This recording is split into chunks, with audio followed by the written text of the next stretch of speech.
শাহজুলিয়া দরবার শরীফ এটি চাঁদপুর জেলার কোচো উপজেলার পালাখাল মডেল ইউনিয়নের দহুলিয়া গ্রামে অবস্থিত। এটি প্রচলিত ধর্মীয় ও আধ্যাত্মিক কেন্দ্র। এখানে স্থানীয় ও আঞ্চলিক মানুষজন নিয়মিত জিকর, কোরআন তেলাওয়াত ও দোয়া মাহফিলের আয়োজন করে থাকে। স্থানীয়রা দীর্ঘদিন ধরে এখানে বার্ষিক মাহফিল, মিলাদ, কোরআনে খতম ও সাংস্কৃতিক ধর্মীয় কার্যক্রম চালিয়ে আসছেন। তাই এটি ঐতিহ্যগতভাবে এলাকার অন্যতম পরিচিত ধর্মীয় স্থান।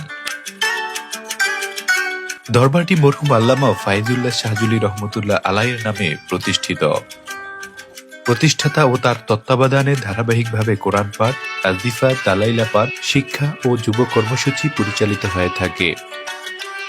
বিশেষ সংগঠন ও পাঠশালার মাধ্যমে তরুণ প্রজন্মকে কোরআনিক ও ধর্মীয় শিক্ষায় সম্পৃক্ত করার প্রচলন রয়েছে। প্রতি বছর দরবারে 2 দিনব্যাপী বার্ষিক মাহফিল এবং বিশেষ অনুষ্ঠান ঈদে মিলাদুন্নবী, আখির মুনাজাত, কোরআন তেলাওয়াত, সাংস্কৃতিক ইসলামী প্রতিযোগিতা ইত্যাদি অনুষ্ঠিত হয়।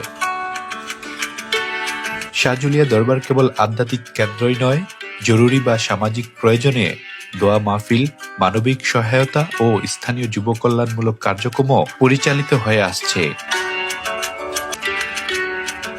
প্রিয় দর্শক, চমৎকার ও তথ্যবহুল ভিডিও পেতে গ্রাম বাংলার ফেসবুক পেজটি ফলো করুন আর ভিডিওটি শেয়ার করে পাশে থাকুন।